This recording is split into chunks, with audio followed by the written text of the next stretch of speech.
কাজে বিক্রি হয় না না ওদের দেখো না এই তো আমার তাতান না এই আমার তাতান তো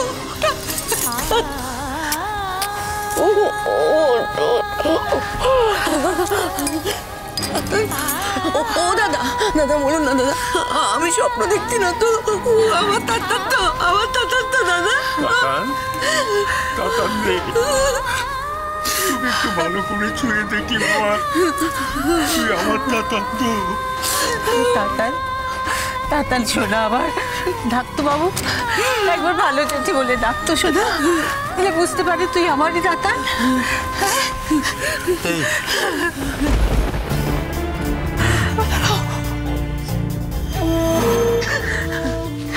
কাজরি তোমায় বলতাম না যে আমাদের তাতানের জীবনে এরকম কিছু হতে পারে না। হ্যাঁ আমাদের কারোর সঙ্গে এরকম খারাপ কখনো হতে পারে না বলতাম না আমি তোমায়। দেখো আমি তো নিজের চোখকে বিশ্বাস করতে পারছি না আমাদের তাতান আমাদের সামনে দাঁড়িয়ে আছে। বোম্বা এই তাতান তুই কিছু বলছিস না কেন? বল না কিছু প্লিজ, কথা বল। দেখ আমি তোর পিটুদা একবার পিটুদা বলে ডাক না। এই তাতান কথা বল না। জানিস পিকলু ঠাকুরকে কতবার মনে মনে বলেছি ঠাকুর তুমি আমার সাথে কেন এটা করলে তুমি? আমি তো এমন কোনো অন্যায় করিনি, জ্ঞান তো কোনো পাপ করিনি। আমি আমার সব প্রশ্নের জবাব পেয়ে গেছি তাতান। ঠাকুর আমাকে সব প্রশ্নের জবাব দিয়ে দিয়েছে বাবা। এবার একটা দিনে ছোট্টার বাড়িতে নেই। হ্যাঁ রে তোরা কেউ একটা ফোন কর না, একটা টেলিফোন করে জানা না ঠাকুর পাকে। আচ্ছা দেখেছো তাতান কিন্তু আমাদের কারোর সঙ্গে এখনো একটাও কথা বলেনি। কি রে বাবু কি বল তুই কেমন আছিস শোনা? কেমন ছিলি এতদিন বাড়ির বাইরে? তোর কত কষ্ট হয়েছে তুই একটু ভালো করে দেখি, শুয়ে দেখি। দাদা তোর এরকম একটা অদ্ভুত সাজ দেখে না আমার মনে হচ্ছে আমি একটা ঘোরের মধ্যে আছি। আমি নিজেও এতদিন একটা ঘোরের মধ্যেই ছিলাম বলে যেটা। এতদিন আমাকে একটা ফ্যামিলি আশ্রয় দিয়েছিল। আমার অ্যাক্সিডেন্ট হওয়ার পর তারাই আমায় বাঁচায়, আমার প্রাণ ফেরায়।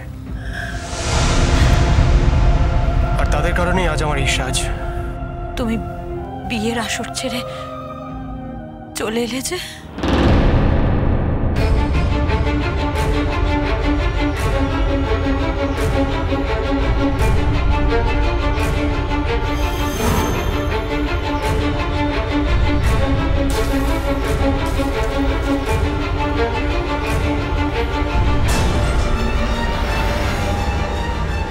তুমি কি বলছো সেটা তুমি জানো মেঘলা?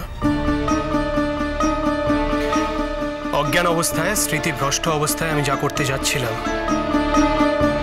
আমার স্মৃতি ফেরার পরেও তুমি আমাকে সেটাই করতে বলছো, তাই তো? বুঝতে পারছি না তো, কিচ্ছু বুঝতে পারছি না, আমরা কেউ কিছু বুঝতে পারছি না। তাতান খুলে বল না তাতান, খুলে বল না বাবা। ও ছোট বৌদি গো, তোমার ছেলে ফিরে এসেছে। তোমার যে কি শান্তি বাবা, কি শান্তি।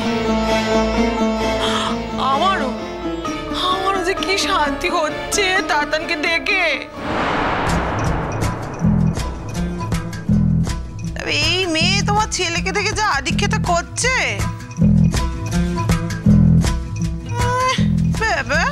কি আদিক্ষেতা।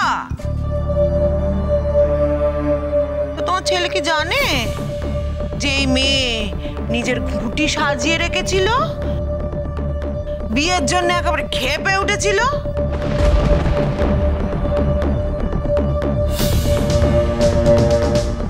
সেখানে কিছু সুযোগ সুবিধা হয়নি, তাই কাজ ছেড়ে চলে এসেছে। জানে গো তোমার ছেলে।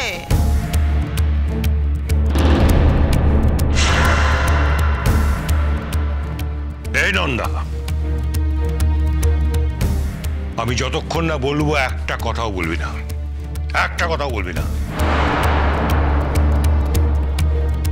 এতদিনে আমাদের ঘুমিয়ে পড়া বাড়িটা আবার জেগে উঠেছে, আমাদের ছেলেটা ফিরে এসছে, আমরা সারাক্ষণ তার সঙ্গে কথা বলবো, একটা তার মধ্যে না গলাবি না।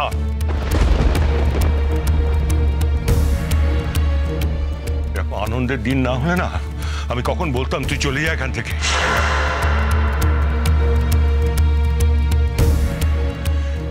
আনন্দ দিনে আমি কারোর ওপর রূঢ় আচরণ করবো না বলে আমি কিছু বলছি না। খেয়াল রাখিস, একটা কথা বলবি না। ও তাতাল, তাতাল একটু পরিষ্কার করে বল না বাবা, সবটা খুলে। বুঝতে পারছিস তো আমাদের মন মেজাজ সব কেমন হয়ে রয়েছে, একটু বল। বলার মতো তো আর কিছু নেই ভালো জেঠি। যারা আমাকে আশ্রয় দিয়েছিল, আমার প্রাণ বাঁচিয়েছিল, তারা চেয়েছিল যে তাদের বাড়ির মেয়ের সঙ্গে আমার বিয়ে হোক। সে বিয়ে আজই ছিল। হয়তো আমি ও বাড়িতে আছি জেনেই মেঘলা ওই বাড়িতে চাকরি নিয়ে গেছিল।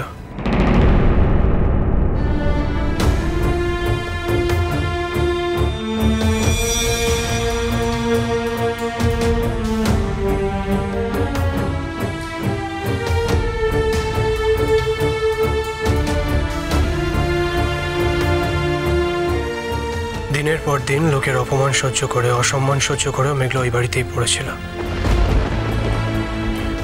শুধু এই আশায় যে আমি ওকে চিনতে পারবো। কিন্তু আমি তো চিনতে পারিনি।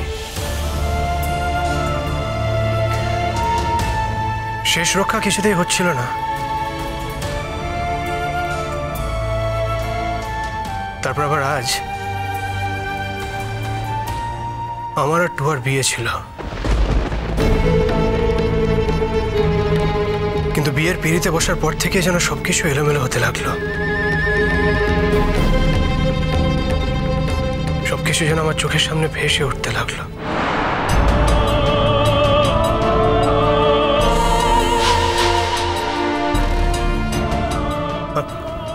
আমি সিঁদুরটা যেই না হাতে তুললাম, মনে হলো যেন মেঘলা চুপ করে আমার দিকে তাকিয়ে আছে।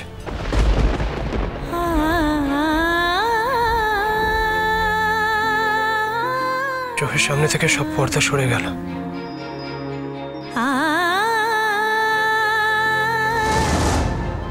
এক এক করে যেন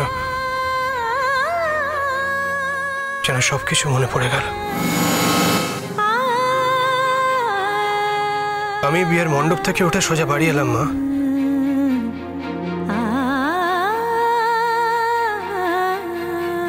আমি জানি টুয়ার সঙ্গে আমি যা করলাম সেটা হয়তো অন্যায়,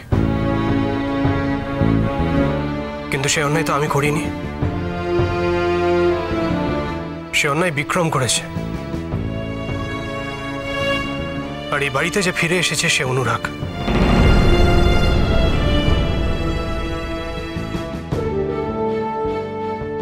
বিক্রম ওই মুহূর্তে ওই বিয়ের মণ্ডপেই মারা গেছে। আর একজন মৃত মানুষের ন্যায় অন্যায় কোনো কিছুর কোনো দায় থাকে না। তাই এই ব্যাপারটা নিয়ে আমারও কোনো আত্মগ্লানি নেই, কোনো রিপেন্টেন্স নেই। কিন্তু অনুরাগ, টুয়ার তো কোনো দোষ ছিল না। ওই মেয়েটা তো এখনো তোমার জন্য অপেক্ষা করে বসে আছে। ও তো লগ্নভ্রষ্ট হবে অনুরাগ। ওই মানুষগুলো তোমায় বাঁচিয়েছেন। ওই মানুষগুলোর জন্যই তো আমি তোমাকে ফিরে পেয়েছি। এখন তুমি আমাকে এগুলো বলবে মেঘলা?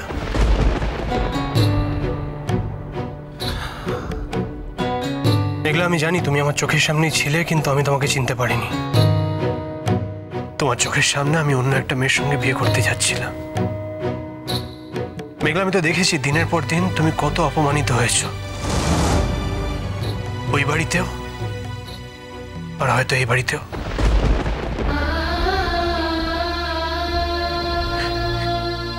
কিন্তু মেঘলা, আমি তোমার। আমি শুধুমাত্র তোমার অনুরাগ।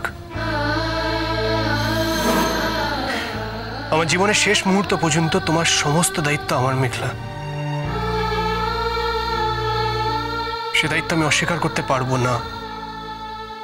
আমি তোমাকে ভালোবাসি মেঘলা, শুধুমাত্র তোমাকেই ভালোবাসি, আর সারা জীবন তোমাকেই ভালোবাসবো।